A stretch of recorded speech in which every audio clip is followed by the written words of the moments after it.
नमस्कार, news India देख रहे हैं आप और मैं आपके साथ तरन्नुम। खबरों की शुरुआत करते हैं। मध्य प्रदेश के हाई प्रोफाइल मौत मामले में जांच तेज हो चुकी है। त्विषा शर्मा मौत मामले की जांच के लिए एसआईटी की टीम गठित की गई है।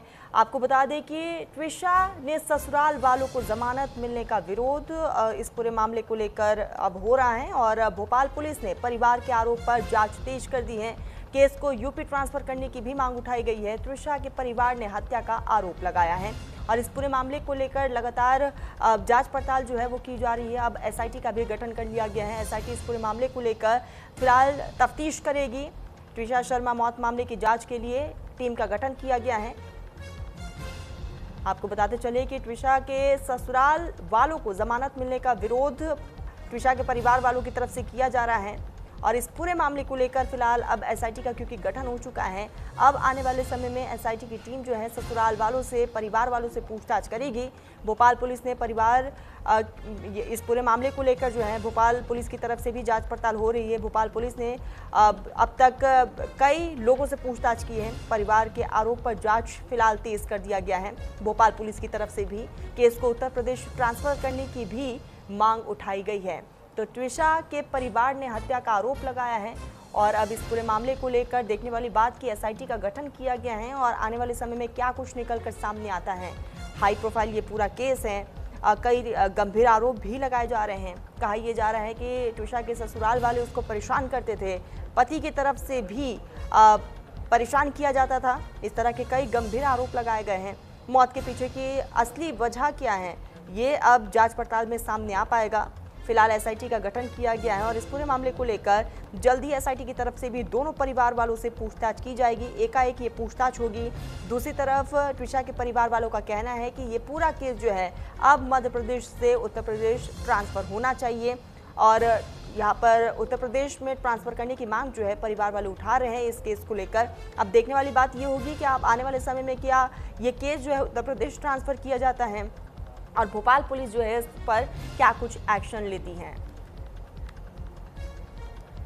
इसी बीच शिशिर फोन लाइन पर जुड़ चुके हैं। शिशिर, हाई प्रोफाइल ये पूरा केस है, एसआईटी का गठन किया गया है, ताजा अपडेट दीजिएगा। देखिए, जिस तरह से ये घटना हुई थी त्विषा शर्मा की मौत का, जो जिस तरीके से स्थानीय पुलिस ने उसका जब पोस्टमार्टम कराया, पोस्टमार्टम में उसके गले में जो निशान थे और जिस बेल्ट से उसने आत्महत्या की थी उसको तक शो नहीं किया गया और शुरू से ऐसा लग रहा था कि गिरिवाला सिंह जो यहाँ डीजे रही हैं उनके समर्थन में पुलिस नजर आ रही थी। ऐसा आरोप है शर्मा बंधुओं का, त्विषा शर्मा के परिजनों का। अब उन्होंने चूंकि 5 दिन तक लाश का अंतिम संस्कार करने से मना कर दिया था कि वो अपनी बेटी का अंतिम संस्कार तब तक नहीं करेंगे जब तक कि सारी स्पष्ट जांच नहीं हो जाएगी। कल अचानक वो लोग मुख्यमंत्री जी के यहाँ पहुंच गए। मुख्यमंत्री जी ने 2 लोगों को परमिशन दी, अंदर बुलाया। बुलाने के बाद उन्होंने कहा हम एसआईटी जांच कराएंगे। एसआईटी जांच की घोषणा जरूर हो गई है, लेकिन अभी भी त्विषा शर्मा के परिजन इस बात पे अड़े हुए हैं कि इसको उत्तर प्रदेश भेजा जाए इस केस को, क्योंकि यहाँ पर न्याय नहीं मिल पाएगा। हालांकि जांच की जो बात की जा रही है वो जो अभी गिरिवाला सिंह है जो डीजे के पद से रिटायर हुई है, उनसे पूछताछ होना है, उनके परिजनों से पूछताछ होना है। मृतक के परिजनों से कोई पूछताछ जो होना थी वो हो चुकी है। उनका सीधा सीधा ये मानना है कि बिटिया बहुत परेशान थी। उसने एक मैसेज किया कि अब मैं नहीं पी सकती, मैं बहुत परेशान हूँ और इस परिस्थिति में मैं बहुत ज्यादा बेहतर है। तो वो शुरू से कई बार शिकायत कर चुकी थी और ये लोग चूंकि न्यायिक क्षेत्र से जुड़े हुए थे, ऐसे परिवार से जुड़े हुए थे जिससे इनकी बिटिया की कोई सुनवाई नहीं हो पा रही।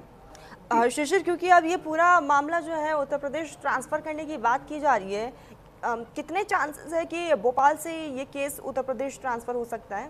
संभावना नहीं है उत्तर प्रदेश जाने की। या तो ये लोग हाई कोर्ट जाएंगे या सुप्रीम कोर्ट जाएंगे, तभी वहां से ये फैसला हो सकता है।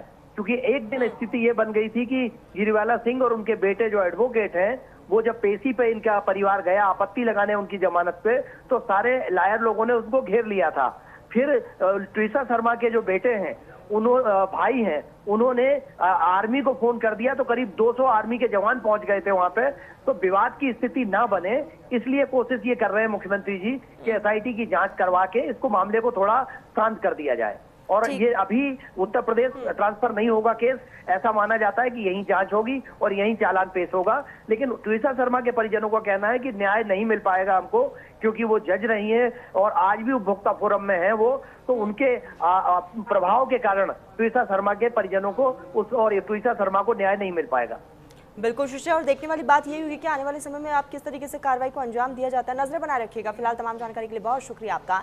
तो भोपाल में ट्विसा शर्मा की मौत का मामला पिछले कुछ दिनों से काफी चर्चा में है। नोएडा की रहने वाली ट्विसा की शादी करीब 5 महीने पहले भोपाल के एक परिवार में हुई थी। बताया जा रहा है कि वो गर्भवती थी। कुछ दिन पहले उनकी संदिग्ध परिस्थितियों में मौत हो गई, जिसके बाद मायके पक्ष ने इसे आत्महत्या नहीं बल्कि हत्या का मामला बताया। इसी पूरे मामले में न्याय और कार्रवाई की मांग को लेकर सीएम हाउस के सामने धरने पर बैठी ट्विसा की मां रेखा शर्मा का रो रो कर बुरा हाल है। ट्विसा की मौत या मर्डर, पूर्व जज के घर मौत का रहस्य आखिर क्या है? दहेज, दबाव और मौत की गुत्थी क्या पुलिस ही सुलझा रही? आखिर अब तक इस पूरे मामले को लेकर क्या कुछ हुआ है और परिवार का क्या मांगे, रिपोर्ट दिखाते हैं।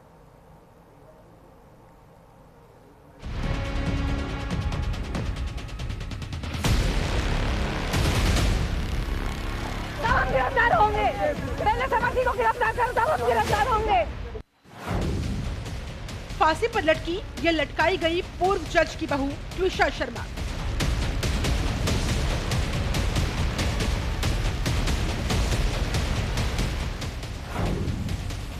पूर्व मिस पुणे ट्विसा शर्मा के शव की दूसरी बार पोस्टमार्टम की मांग।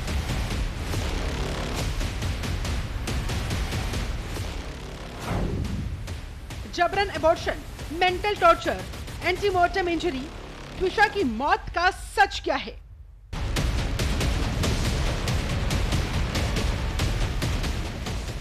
भोपाल में रिटायर्ड जज गिरिबाला सिंह की बहू ट्विसा शर्मा की मौत अब रहस्य बनती जा रही है। पूर्व मिस पुणे रह चुकी ट्विसा का शव 12 मई की रात को फंदे पर लटका मिला था। लेकिन सवाल ये है कि क्या ये आत्महत्या थी या फिर हत्या के बाद शव को लटकाया गया? अब ट्विसा के परिजन भोपाल में मुख्यमंत्री मोहन यादव से मुलाकात को लेकर सीएम हाउस पहुंचे। परिवार के सदस्य मुख्यमंत्री निवास पर खड़े होकर न्याय की गुहार लगाते दिखाई दिए। नोएडा की रहने वाली ट्विसा शर्मा की शादी दिसंबर 2025 में वकील समर्थ सिंह के साथ हुई थी। शादी को अभी 5 महीने ही हुए थे कि ट्विसा की मौत की खबर ने सबको झकझोर दिया। मायके पक्ष का आरोप है कि शादी के बाद से ही ट्विसा को दहेज के लिए परेशान किया जा रहा था। परिवार का दावा है कि मौत से पहले ट्विसा ने फोन पर कहा था अब सहन नहीं होता। परिवार का आरोप है कि ट्विसा की हत्या कर लटकाया गया। मौत के 3 दिन बाद तक एफआईआर तक दर्ज नहीं की गई। ट्विसा के परिजनों ने बताया कि वो प्रेग्नेंट थी। परिवार में पति समर्थ सिंह पूछता था कि ये बच्चा किसका है। परिवार का दावा है कि ट्विसा का जबरन अबॉर्शन करवाया गया। लगातार मेंटल टॉर्चर और कैरेक्टर पर सवाल के बाद ट्विसा ने जान दी। मायके वाले दिल्ली एम्स में दोबारा पोस्टमार्टम करवाने की मांग कर रहे हैं। परिवार के आरोपों के बीच केस में बड़ा मोड़ पोस्टमार्टम रिपोर्ट से आया है। सूत्रों के मुताबिक ट्विसा के शरीर पर कई चोटों के निशान मिले हैं, जिन्हें एंटीमोर्टम इंजरी बताया जा रहा है, यानी मौत से पहले लगी चोटें। इसी आधार पर परिवार आत्महत्या की थ्योरी को खारिज कर रहा है और हत्या की आशंका जता रहा है। पुलिस असक्षम है अभियुक्तों को गिरफ्तार करने के। आज 5 दिन हो गए जिन्होंने इस कांड को अंजाम दिया है, वो तो फ्री हैं, और जो लोग गुहार लगा रहे हैं न्याय की, वो मध्य प्रदेश के लॉ एंड ऑर्डर के लिए इस समय समस्या बना हुआ है। हम बहुत कुकर्मी और दुर्दांत लोग हैं जिसकी वजह से हमें ये गिरफ्तार करके ले जाना चाहते हैं। हमारी बेटी अभी भी अस्पताल में है, उसका क्रिमेशन आपकी जिम्मेदारी। जो गुहार लगा रहा उसे पकड़ रहे, अरे शर्म करो। एमपी सरकार, उसका ऑर्डर आ गया होगा, गिरिबाला सिंह का ऑर्डर आ गया होगा कि इन लोगों को गिरफ्तार करो। गिरिबाला सिंह समर्थ सिंह का ऑर्डर आ गया होगा कि इन लोगों को गिरफ्तार करो। पहले समर्थ सिंह को गिरफ्तार करो तब हम गिरफ्तार होंगे। समर्थ सिंह ने मेरी बेटी को टॉर्चर किया है, मारा है समर्थ सिंह ने। माँ ने भी उसको मेंटली टॉर्चर दे दी थी। माँ समर्थ सिंह को यहाँ पे बुला, मैं छोड़ूंगी नहीं उसकी। समर्थ सिंह को यहाँ पे बुला, मैं उसको छोड़ूंगी नहीं, जान ले लूंगी, उसकी जान ले लूंगी समर्थ सिंह की। पुलिस अंदर ले जाए। विमेन कमीशन वाले कहाँ हैं? कोई क्यों नहीं आया? ये हमारा संविधान है। हमारी सेफ्टी की जिम्मेदारी किसकी है? आप, मैं आपसे पूछ रही हूँ, ये संविधान में है कि आप अपनी आवाज उठाएंगे और आपको जेल में डाल दिया जाएगा। इधर पुलिस ने पति समर्थ सिंह और सास रिटायर्ड जज गिरिबाला सिंह के खिलाफ दहेज, मृत्यु और प्रताड़ना की धाराओं में मामला दर्ज कर दिया है। पुलिस का कहना है कि मोबाइल कॉल रिकॉर्ड, चैट और फोरेंसिक सबूतों की जांच की जा रही है ताकि ये साफ हो सके कि ट्विशा ने खुद फांसी लगाई या फिर मौत के बाद उसे फंदे पर लटकाया गया। पुलिस पति समर्थ सिंह की तलाश में छापेमारी कर रही है, जबकि सास गिरिबाला सिंह को कोर्ट से अग्रिम जमानत मिल चुकी है। वो जो मांग रहे हैं शांतिपूर्ण तरीके से, हम शांतिपूर्ण तरीके से ही तो कह रहे हैं कि शांतिपूर्ण तरीके से आप हमसे जो कह रहे हो, हम डे 1 से कह रहे हैं कि आप पॉइंट बाय पॉइंट लिख के दें, हम उस इन्वेस्टिगेशन का जवाब देंगे। ये हमारा उत्तरदायित्व है, ये हमारा उत्तरदायित्व है। आप जो क्वेरी आ रही है वो क्वेरी लिख के दें।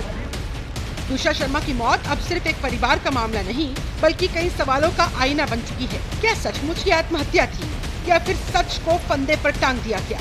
जवाब पोस्टमार्टम, फोरेंसिक और पुलिस जांच के बाद ही सामने आएगा। लेकिन लोग सवाल पूछ रहे हैं कि पूर्व जज, रिटायर्ड जज को भी क्या दहेज की चाह थी? खैर, अब खबर ये है कि दिल्ली एम्स में ट्विशा के शव का पोस्टमार्टम होगा। परिवार की मांग के बाद जांच के लिए SIT का भी गठन कर दिया गया है ताकि दूध का दूध, पानी का पानी हो सके। Bureau report, news India.